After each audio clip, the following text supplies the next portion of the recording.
Right then. Hello there, good morning, good evening, good afternoon, whatever it is, wherever you are, and whenever you're watching this video review.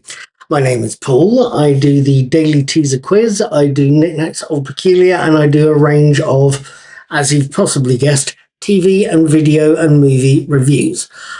I do TV ones, and I'm planning to watch The War Between the Land and the Sea and Stranger Things Series 5 at some point over the next few weeks.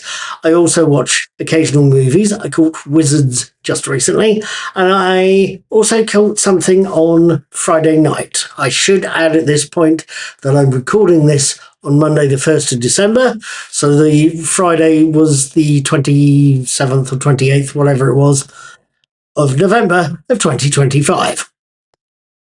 I review movies, and I saw a movie just recently, and that movie was the 2025 version of Frankenstein. I thought I'd share what I felt about it.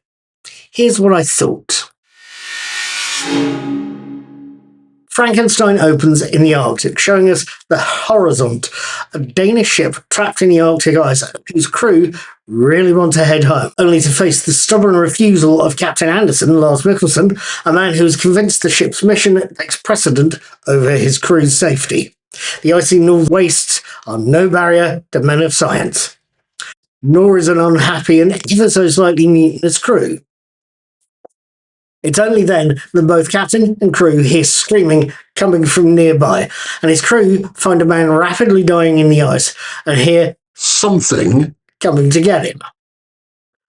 Back on the Horizont, Captain Anderson puts the stranger into his own cabin so that the ship's doctor has room to treat the man's injuries, and so that he, Anderson, can find out why an obviously educated person is ever so slowly dying of hypothermia and blood loss so far from home.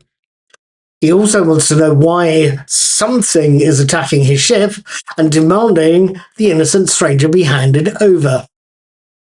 The stranger is Baron Victor Frankenstein, played by Oscar Isaac.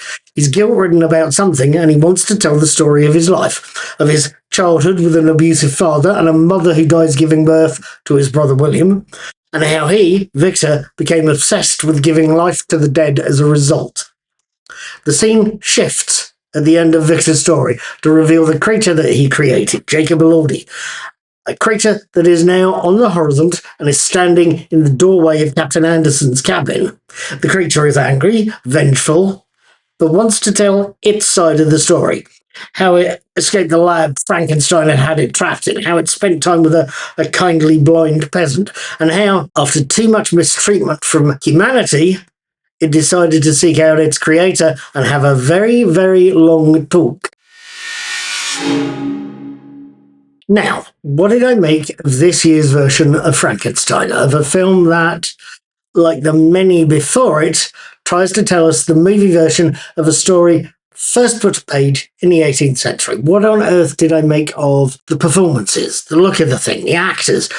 Did, I hear you ask, the plot of the movie, this movie, match what's on the pages of Mary Shelley's original novel? Let's start with the plot and tell you that yes, I have read Shelley's original written version of Frankenstein, or Frankenstein or the Modern Prometheus, to give it its full title. Yes, I read it, and yes, that was quite some time ago. It was 3 or 4 decades. So my memory of the original story are vague enough to need help from the book's Wikipedia entry, but good enough, I think, to go in cold without consulting the book or the associated article. What I think I saw on screen was something I felt compared favourably with Shelley's original novel, and is certainly closer to the novel than Universal's iconic 1931 version, Boris Karloff as the creature, James Whale directing. I give you, there are differences between this film and the text. This film version of Victor Frankenstein is an obsessed, neurotic scientist rather than the book's aspiring alchemist. His father, Leopold, is an abusive but revered surgeon rather than the gentle Alphonse Frankenstein of the novel. The film rolls Victor's 2 brothers, Ernest and William, into one, and uses the name William for the combined figure. He's the favourite of their father, Victor Resident.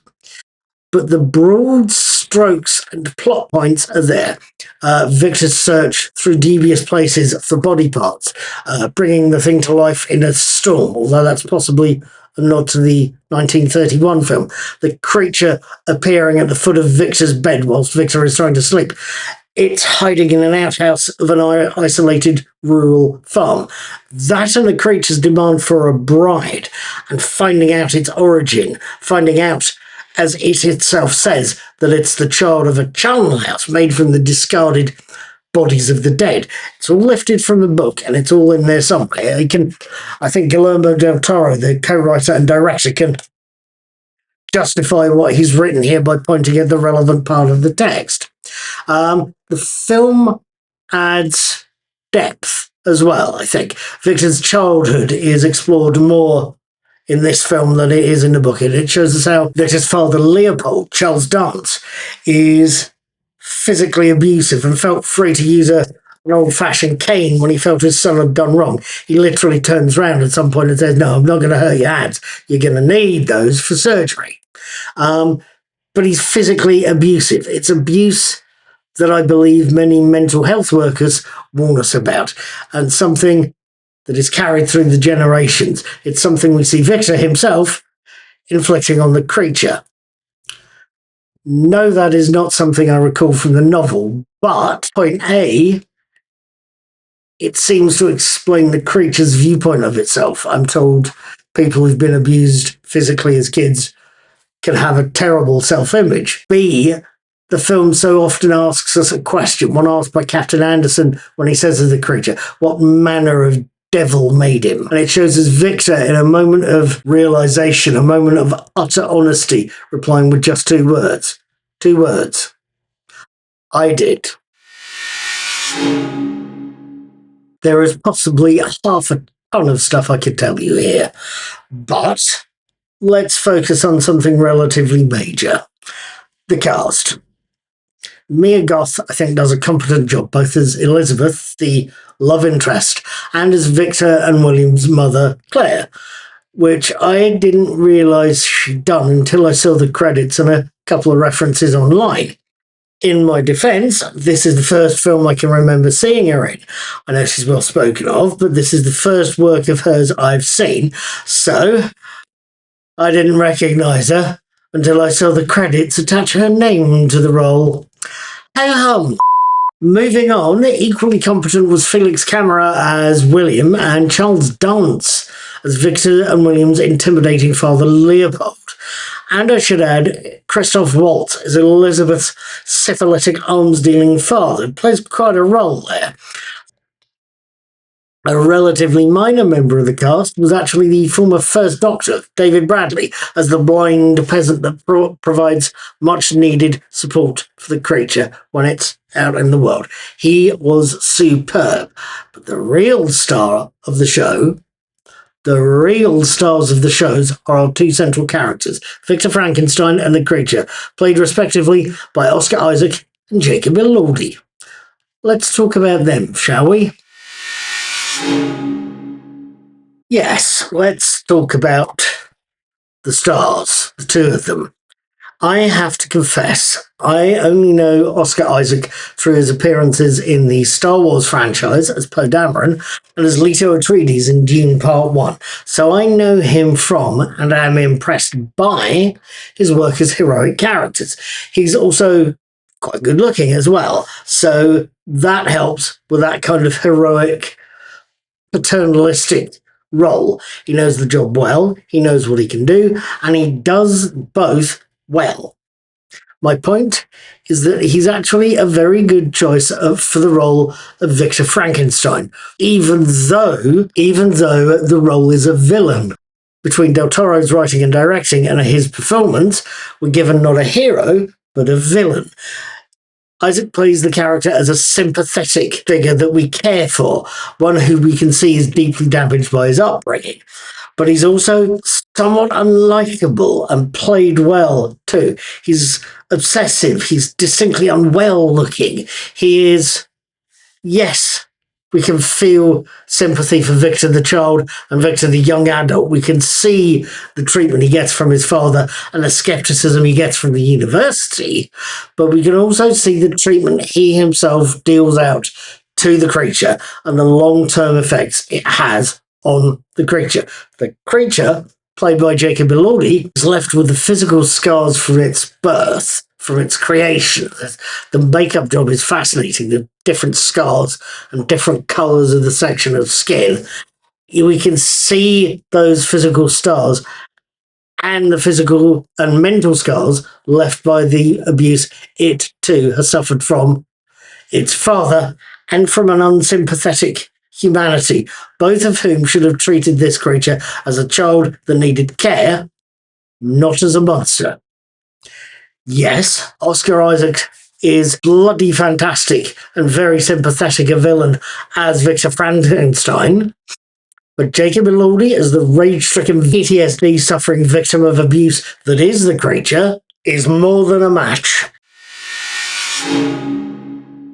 There's probably other things I could or should tell you about. I could tell you how former Torchwood star Bern Gorman crops up as a shady executioner. I could tell you of how the sets would grab the attention of steampunk fans and Victoriana lovers everywhere. I could tell you how the score is suitably dramatic, although I personally think I preferred the bluesy score of the film Sinners. But I should or could highlight a few other points. One is simply this, is the scene where the creature is brought to life, the scene that sees the death of the Christoph Waltz character and the damage done to the oh-so-important kit. While it's not necessarily made much of in the film, in words, we can ask all sorts of things, including this. Did Victor's process go wrong because of the damage to the lightning rods done in that fight with Hollander? Done in a fight before the creature is brought to life? We don't know. It's not actually said so in that scene, although we are shown one of the rods shaking violently as the electricity goes through it. We don't know, but can only assume it's not gone quite as it should. One thing we do see is the shape of the table the creature is strapped to in that scene. The shape of the table that reminded me of a good old-fashioned Christian cross, although we could argue it's shaped more like a very specific Nordic rune, an Algiz rune, kind of a Y shape. As I'd been a churchgoer as a child, I thought more of a crucifix, something that had been or could be a symbol of death to the ancient Romans and a symbol to Christians of somebody who's been killed and brought back to life. The fact that the Algiz rune, that Y-shaped rune, is seen as a symbol of life is possibly also full of meaning, although it could just be seen as equally as a coincidence. Am I arguing the creature is a Christ-like figure? No, I'm not, although I'm certainly sure some will argue that. I am saying either symbol can be seen as metaphors of the death and resurrection that the creature goes through. There is a few other things to churn through, although I have a couple of points that I noticed that possibly aren't major points, more of a did you see that kind of moment. At about the 1 hour and 24 minute mark, or 1 hour, 24 minutes and 21 seconds mark, Victor is waving farewell to William and Elizabeth, which is where I spotted what I thought was a wedding ring. An unjustified wedding ring as it goes, because the film never mentions Victor's wife. A little light digging and a little flicking through my copy of the film told me, no, it's not a wedding ring. It's the character's baronial signet ring. It's the sort of thing a nobleman would wear to authenticate documents and seal letters. You know, you see people pressing this ring into sealing wax to seal a letter. It's a signet ring.